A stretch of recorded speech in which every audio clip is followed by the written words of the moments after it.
Prezado aluno, nesta aula você vai aprender os princípios de funcionamento dos transportadores mais comuns para a movimentação de grãos e sementes, como cada um deles é constituído, como deve ser posicionado, que tipo de produto é mais indicado para ser transportado. O transportador helicoidal ou rosca sem fim é um equipamento simples e muito utilizado para fazer a movimentação de materiais granulares e farelos. Basicamente consiste de um helicoide com movimento rotativo e de um condutor estacionário, duto ou calha. O transporte é realizado quando o material, colocado em uma abertura de recebimento do duto ou condutor fixo, é deslocado ao longo do helicoide por seu movimento de rotação. Registros de descargas podem ser colocados em diferentes posições ao longo do transportador. Os transportadores helicoidais podem ser também utilizados para misturar diferentes materiais durante o transporte. São equipamentos compactos e de fácil instalação em locais congestionados. É normalmente montado na posição horizontal, podendo, entretanto, operar em qualquer inclinação. Basicamente, um transportador helicoidal é composto pelos seguintes elementos: helicoide, condutor ou duto, polia motora, suporte e extremidades de carga e de descarga do produto. A figura desse slide mostra a configuração geral de um transportador helicoidal e as dimensões importantes para o cálculo da capacidade e da potência necessária para realizar o transporte do produto. O passo P é a distância compreendida entre duas cristas consecutivas e medidas paralelamente ao eixo do helicoide. No helicoide padrão, como será visto no próximo slide, o passo tem a mesma dimensão no diâmetro C do helicoide. No caso de roscas dosadoras, em que há necessidade de uniformidade de fluxo do produto, a dimensão do passo pode ser de 1/3 a 1/2 menor que o diâmetro do helicoide. Os diâmetros que devem ser considerados em um transportador helicoidal são diâmetro C do helicoide ou rosca e diâmetro do eixo do helicoide. O diâmetro do helicoide corresponde à distância vertical entre duas cristas consecutivas da rosca. Outras dimensões importantes para um transportador helicoidal são diâmetro de descarga F e comprimento G do helicoide, como mostra a figura. Dependendo do material a ser transportado e do trabalho a ser executado, haverá uma característica específica para o helicoide e para o condutor. A figura mostra os tipos de helicoides mais comuns utilizados para o transporte de produtos agrícolas. O helicoide ou rosca mais comum é do tipo padrão e é usado para transporte na horizontal. Sua característica principal é ter o passo P da rosca com a mesma dimensão do diâmetro C do helicoide. O modelo representado pela letra B possui o passo P bem menor que o diâmetro do helicoide. É usado para transporte inclinado ou vertical e para alimentação contínua. O tipo recortado, como representado pela letra C, é usado para transportar e misturar diferentes produtos, como ração, por exemplo. Finalmente, o helicoide tipo fita é usado para o transporte de materiais viscosos, material picado ou peletizado. O condutor é o componente do transportador que suporta o helicoide e contém o produto a ser transportado. Os condutores podem ser tubulares ou calha em forma de U, com ou sem tampa protetora. As calhas são utilizadas para o transporte horizontal e podem tolerar inclinações de até 20 graus, sendo muito utilizadas para o transporte de produtos como rações e farinhas. Os condutores cilíndricos, geralmente construídos em chapas metálicas, têm utilização bastante ampla e podem trabalhar em qualquer inclinação. Entre o helicoide e o condutor deve existir um espaço variável de 1 a 10 milímetros. A carga e a descarga podem ser feitas em qualquer ponto ao longo do transportador, indiferentemente do tipo de condutor. Normalmente a transmissão é feita por polias e correia no caso de equipamentos de menor capacidade. Para grandes transportadores, deve-se usar uma caixa de redução. Também conhecido como elevador de canecas, o elevador de caçamba é o transportador ideal para material granular. De maneira geral, o elevador deve trabalhar na posição vertical e, dependendo da situação, pode trabalhar com pequena inclinação em relação à vertical.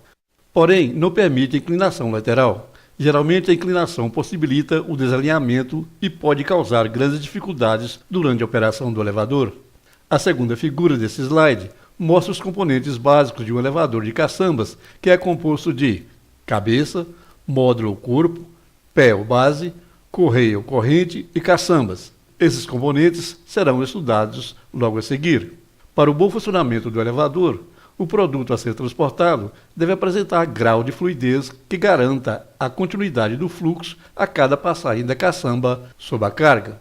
As caçambas ou canecas devem permanecer limpas após descargas e podem ser fabricadas em material plástico ou fibra de vidro. Como dito anteriormente, o produto a ser transportado deve apresentar boa fluidez, ou seja, ser limpo e isento de material pegajoso para garantir a continuidade do fluxo durante o transporte. A característica do material a ser transportado exige formas distintas de caçambas para evitar danos ao produto e aumentar o rendimento do transporte. Nos elevadores de caçamba, o produto é levado a uma altura que possibilita sua distribuição por gravidade por meio de dutos especiais. A carga das caçambas é feita na base ou pé do elevador. A carga pode ocorrer na posição posterior do lado em que as caçambas estão descendo, ou ainda na posição anterior do lado em que as caçambas estão subindo. A carga na posição anterior é preferível porque nela os produtos com pouca fluidez, como o café úmido e o arroz em casca, danificam menos o sistema de fixação das caçambas, a correia e a própria caçamba. A cabeça do elevador é o componente no qual se faz a descarga do produto, que pode ser realizada pela ação da força centrífuga ou pela gravidade. O dispositivo de descarga consta de um prolongamento da cabeça do elevador, e sua principal característica consiste em minimizar os danos ao produto devido ao impacto durante a descarga.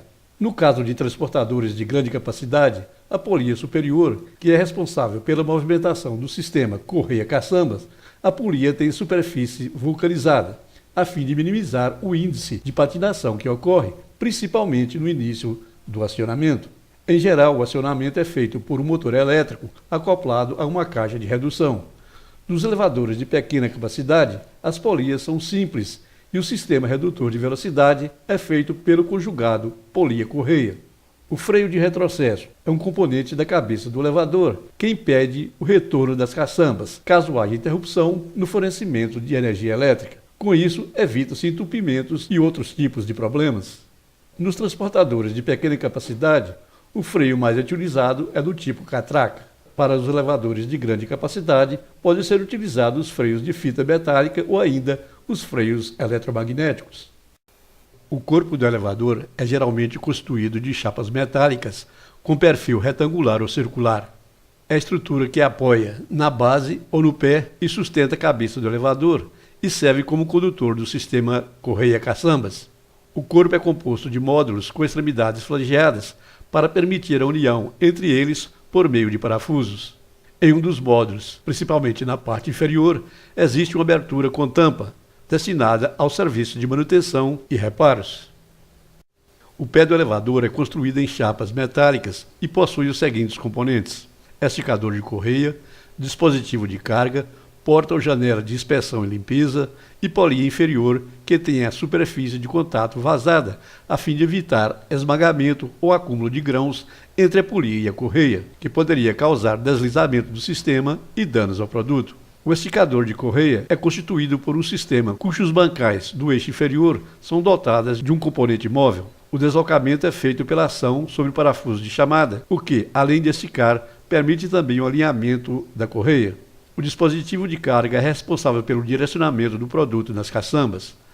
Como sua posição interfere na intensidade de impacto do produto durante a carga, influenciará diretamente o desempenho do transportador.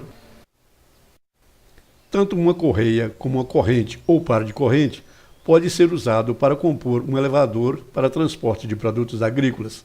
A correia, entretanto, permite maior velocidade de operação, o que resultará em maior capacidade de transporte, mantendo-se as outras dimensões constantes. A característica do material de construção é um fator importante a ser considerado ao se optar pelo uso de correia. Ela deve resistir à tração, ter flexibilidade, resistir a trincas, absorver o mínimo de umidade e permitir perfeita fixação das caçambas. Os elevadores equipados com correia permitem a descarga centrífuga ou por gravidade. A fim de evitar danos, é indicada a descarga por gravidade para o transporte de sementes. A corrente apresenta uso simples, é durável, resistente e de baixo custo, quando comparado à correia. No entanto, exige baixa velocidade durante a operação de transporte e não deve ser utilizada em elevadores muito altos. Por trabalhar em baixa velocidade, normalmente os equipamentos concorrentes possuem menores capacidades de transporte. Canecas ou caçambas são recipientes fixados na correia ou corrente e recebem o produto no ponto de carga. Dependendo da característica do produto a ser transportado e da capacidade do transportador, as caçambas terão diferentes desenhos, tamanhos e modo de fixação com parafusos especiais, como mostrado na segunda figura. O espaçamento entre as caçambas influencia a capacidade do elevador, e a distância entre elas, nos elevadores tradicionais, é de aproximadamente 2 vezes a sua largura. Nos elevadores com caçambas contínuas, como mostrado na terceira figura, forma-se uma sequência de 15 a 20 caçambas e somente a inferior possui fundo. Essa disposição refere-se a elevadores de alta capacidade. A correia transportadora é equipamento de alta eficiência mecânica e não causa danos por atrito ou impacto, que só ocorre eventualmente durante a carga ou na descarga. A correia, como mostra as duas últimas figuras, é composta de uma polia motora, uma polia guia com esticador, roletes ou plataforma de deslizamentos, chassis ou estrutura de suporte e sistema para carga e descarga. De instalação e operação simples, é usada para transporte leves, como frutas, ou mais pesados, grãos, brita, minerais e outros. Um transportador de correia pode operar em altas velocidades e transportar produtos a grandes distâncias, mas o limite de sua inclinação para o transporte de produto agrícola é de 15 graus apenas. Tem custo inicial e vida útil maiores que de outros tipos de transportadores. As correias transportadoras devem possuir algumas características mecânicas como flexibilidade, resistência à tensão e resistência à corrosão. A flexibilidade é necessária para adaptar-se a qualquer diâmetro da polia, sem se tornar quebradiça, o que poderia reduzir a sua vida útil. A resistência à tensão é necessária para suportar este tipo de esforço, visto que está sempre sujeita a este tipo de deformação. A necessidade da correia ser resistente à corrosão é que, em muitos casos, como mostrado na terceira figura, o produto pode receber tratamentos químicos por meio de equipamentos instalados sobre a correia para controle de insetos. Finalmente, a resistência à abrasão é uma característica importante, principalmente para o transporte de arroz em casca com determinado grau de inclinação. Nos transportadores de correia, a carga pode ser feita em um ponto fixo, por meio de uma peça metálica de configuração geométrica funilada ou por meio de um componente móvel que permite o deslocamento para a carga ao longo de toda a correia. A descarga pode ser feita naturalmente no extremo oposto à carga ou em qualquer ponto por meio do tripper car, que consiste no arranjo de 2 polias livres que dão à correia a configuração de um S invertido. Os transportadores pneumáticos são equipamentos utilizados para transportar diferentes tipos de materiais em dutos fechados por meio de fluxos de ar em alta velocidade e pressão. Trabalhos com projetos ou com o uso de transportadores pneumáticos exigem determinados conhecimentos como pressão, velocidade e quantidade de ar necessários para o arraste dos grãos, potência exigida e características físicas do material transportado. Essas variáveis irão influenciar o desempenho do equipamento. Como vantagens, os transportadores pneumáticos apresentam baixo custo inicial, simplicidade mecânica, percurso de transporte único ou ramificado, facilidade na variação da trajetória e sistema autolimpante. Elevada potência e dano ao material transportado, principalmente grãos, são as principais desvantagens a serem consideradas da adoção de sistemas pneumáticos.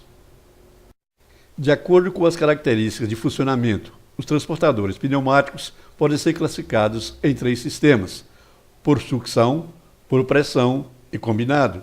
O sistema de sucção opera com pressão abaixo da pressão atmosférica, sendo muito utilizado na descarga de caminhões, vagões e barcos e no transporte de materiais cuja textura dificulta a fluidez através de válvulas, roscas alimentadoras e ventiladores. Nesse sistema, o material a ser transportado não passa pelo ventilador. Um ciclone retira o produto da corrente de ar e permite sua descarga. Geralmente a carga é realizada através de tubos flexíveis e ajustáveis para permitir maior ou menor entrada de material granular. Uma das vantagens desse sistema é a possibilidade de transportar material de 2 ou mais pontos para um ponto comum.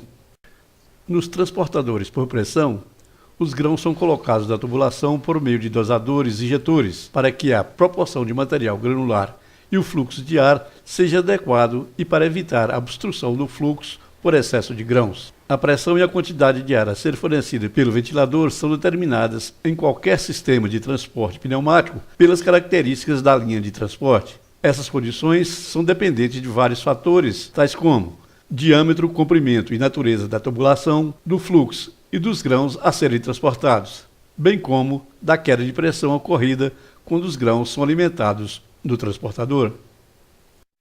O sistema combinado por sucção e pressão é o mais comum dos transportadores pneumáticos. Parte do transporte dos grãos é efetuada por sucção e a outra por pressão. Por ser portátil, é montado sobre rodas para permitir fácil deslocamento do conjunto. Tanto a primeira como a segunda figura desse slide detalha esse tipo de transportador e mostra o ciclone na linha de sucção, que não permite que o material passe pelo ventilador e alimentando a linha de pressão. A grande vantagem da utilização de um transportador pneumático está no fato de esse permitir o movimento do produto em qualquer direção, inclusive em trajetos curvos, além de permitir mudança de direção durante o transporte.